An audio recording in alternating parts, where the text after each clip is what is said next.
I find the harder I work, the more luck I have. Thomas Jefferson. I would agree with old TJ. I might add to that, paraphrase it a little bit. I find the smarter I work, the more luck I seem to have. Why? Because working smarter means working hard, but not just doing stupid things. It means working smart and hard. 10 to 15 minutes a day is all we ask if you work smart. You don't need to spend hours in these markets every day. You will confuse yourself. You will find yourself in that analysis paralysis paradigm, and we don't want that.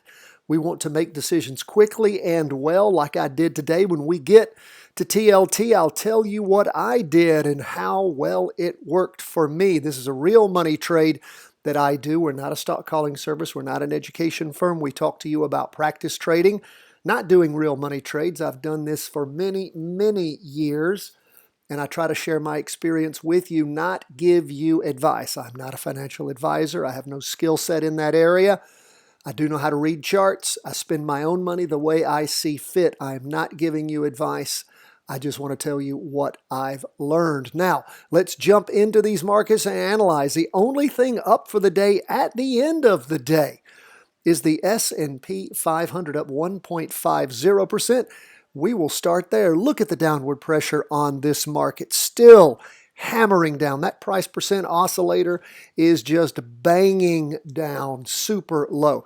Derivative oscillator still gaining downward momentum.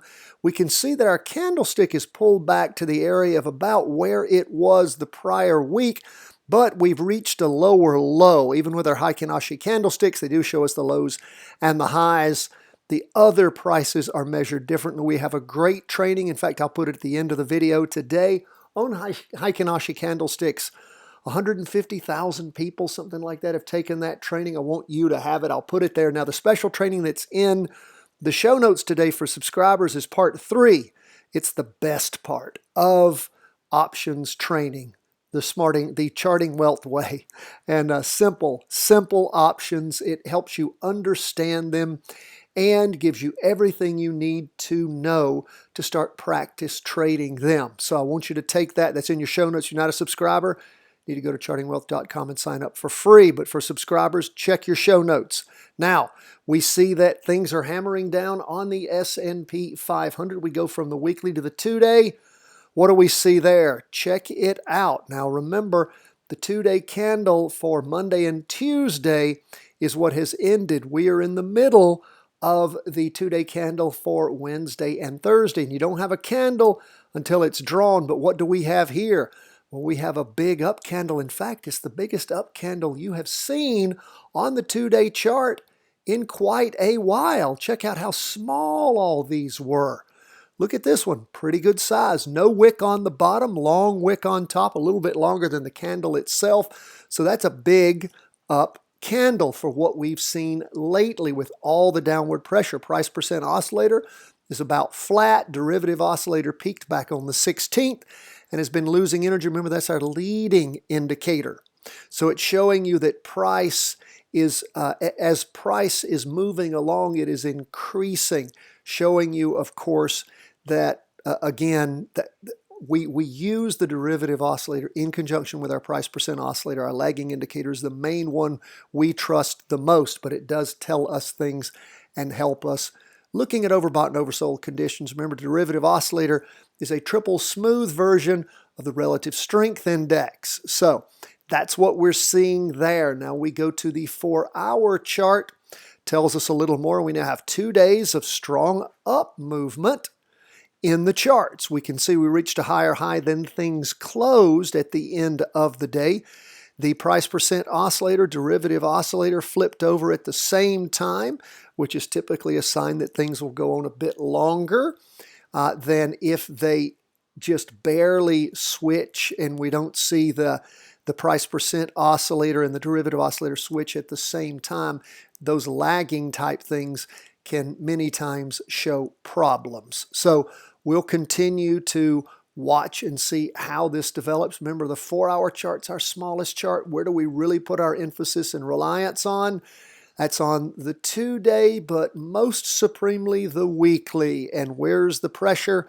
It is down, strongly down still. So we'll continue to watch, see what there is to see, what we can learn from these charts. Now we leave the S&P 500 and we go to, well, I tell you that before I leave the S&P 500, when the S&P, when and if it does roll over, pay attention to this 4-hour chart giving you a potential jumping in point for a rollover if indeed things start hammering down and worse news on the coronavirus comes in, giving an opportunity to jump into the inverse fund, SH, Sierra Hotel.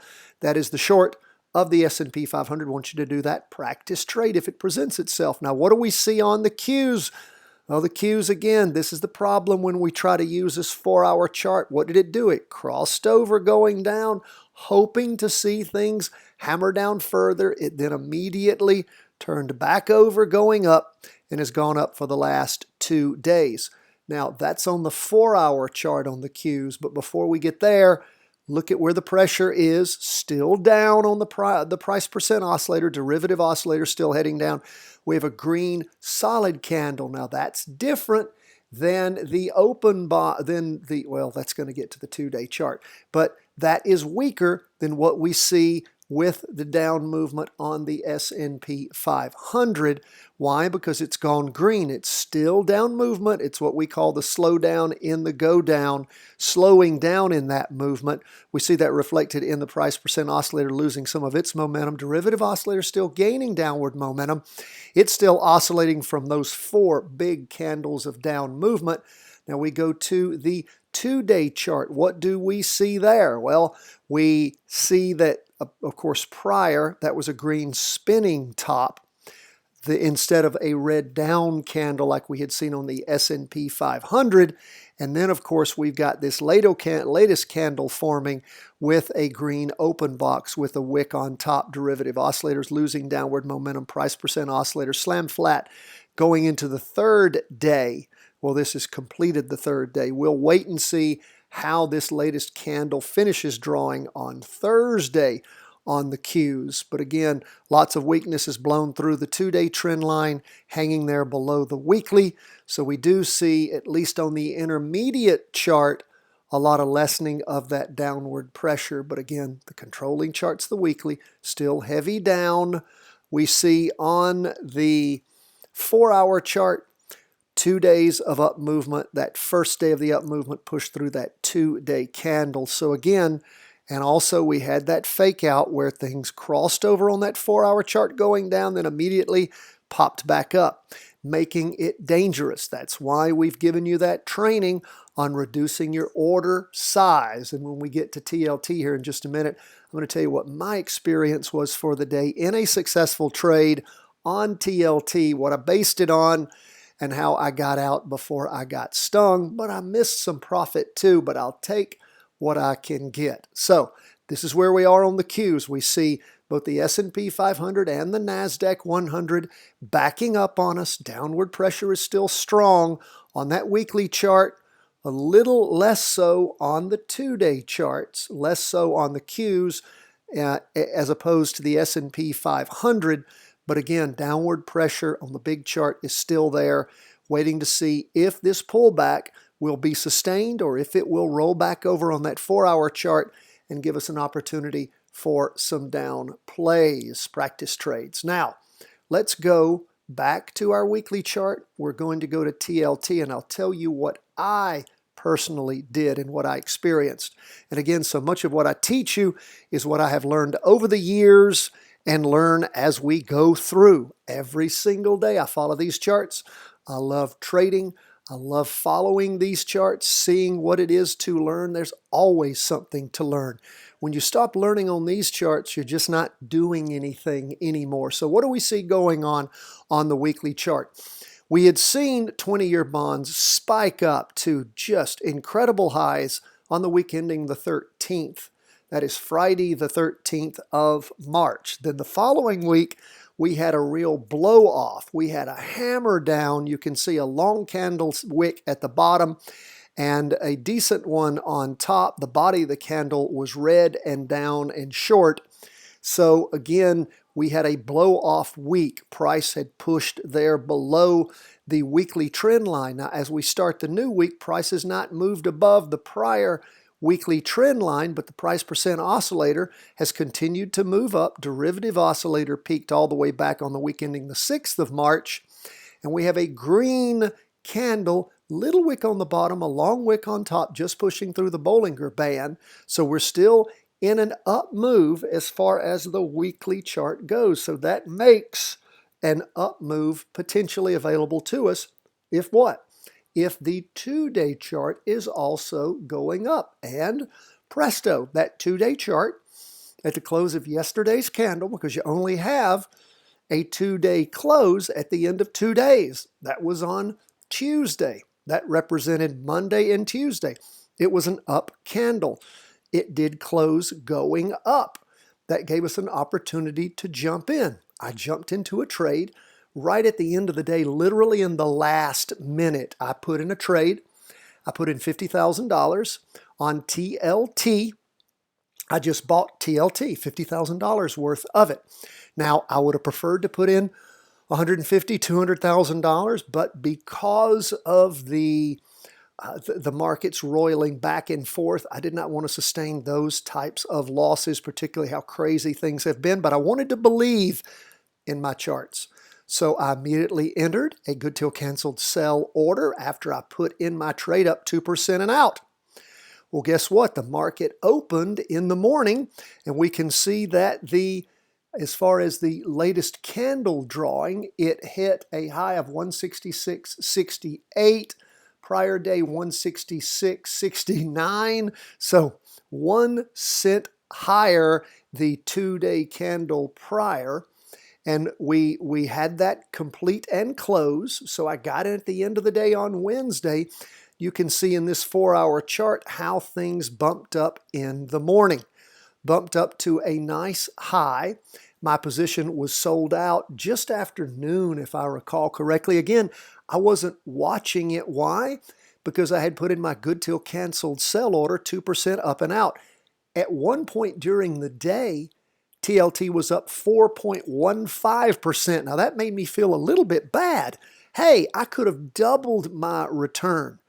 But at the end of the day, guess what? Bonds were down 0.23%. So I captured 2% of that gain during the day, the 2% up and out. And I had a successful trade. I had put in a good till canceled sell order, as I always recommend to you guys on your practice trades. The minute you have your position bought in, you then enter that. I enter it both pre and post market good till canceled limit order, 2% up and out. And darned if it didn't make me a nice profit before the end of the day in just a few hours, and it worked. But at the end of the day, things rolled back hard, and I would have had nothing if I had not entered a good till canceled sell order, if I had asked for 5% profit instead of 2. Now, if I'd asked for 4, I would have doubled my return. But again, with the volatility, I wanted to practice this so I could tell you about it and show you how it works. But again, the one thing that we are seeing over and over again in these crazy times for the market with this pandemic ongoing is that our charts do appear to be working. The issue is that there is so much volatility that it may work, and when it does, you better grab the profit you can get when you can get it. And then again, by lowering your order size, you reduce your overall potential risk, and you have to be willing to deal with those swings. Now again, it's important for you to practice trade because you'll learn a great deal by doing it in these uncertain times, in this crazy market, dealing with this crazy volatility that we don't see.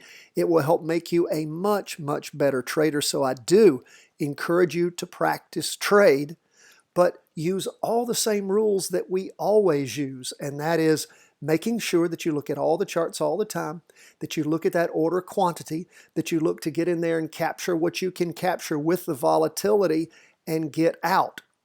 Now, I did a real money trade. I don't give advice on real money trading. I want to tell you what I experience and what I see. Those of you who are subscribers to TC2000, you know that you have paper trading available to you right there. The charts I used for my trade were exactly what I teach you on. Just the simple freestockcharts.com charts. That's all I'm looking at. And again, you can get much more sophisticated things in the TC2000 suite. And I would encourage you to sign up. We have a discount code, save you $25 when you first sign up. I love it. If you've got your own trading platform, go ahead and use that. I just love the fact that you can paper trade quite realistically with TC2000. And the beautiful thing about it is it will help you in probably the most accurate simulation you're going to run into, be able to practice during these tough times. Because I'm telling you, if you can successfully practice trade during these kind of markets, I mean, again, the world's going to be your oyster. So keep working it, my friends. Lastly, we go to gold. Folks, I keep hoping gold's going to recover. I want to see that weekly chart crossover going up so I can get back into gold and ride it. I have ridden gold to so many successful up trades. You know, we don't down practice gold unless you want to do a put. You can sure do put options. There's no good inverse fund to practice trade gold. There's just too much of a spread between the bid and the ask with something like DGZ. I wish there was a good inverse fund, but options are potentially available to you to practice trade. Now, what do we see happening in gold? Down for the day, 1.37%. We have a green spinning top for the week. It's an open box spinning top. It's got a wick on the bottom, a much longer wick on top. The price percent oscillator is heading up. Derivative oscillator still gaining downward momentum, so I wish that weren't the case. We see on the 2-day chart, the derivative oscillator is losing downward momentum, which is good, and the 2-day chart is heading up. With the down movement over the course of the day, it did not head up at the same strong angle it had been previously. First day of the latest 2-day candle. The Heikin-Ashi candlestick is showing us the average pace is up, which is good. We can see that in the price percent oscillator. We go from there to the 4-hour chart. Of course, it crossed over going up back in the morning on Monday the 23rd. And what we have seen happen is it peaked out on Tuesday and then really lost some momentum on Wednesday. So we'll continue to hold our breath. We'll hope that gold will gain back where it had been before and start moving up so we'll have a chance to practice trade it again successfully. That's where we are, folks. I hope you enjoyed my experience. Love to hear from you. Please put your comments in the show notes at YouTube or email us cw@chartingwealth.com. If you subscribe at YouTube, that helps us with our metrics. We sure appreciate that. And again, if you want all the free trainings we put out every day, you have got to be a subscriber for free at chartingwealth.com. God bless from the whole team at Charting Wealth World Headquarters.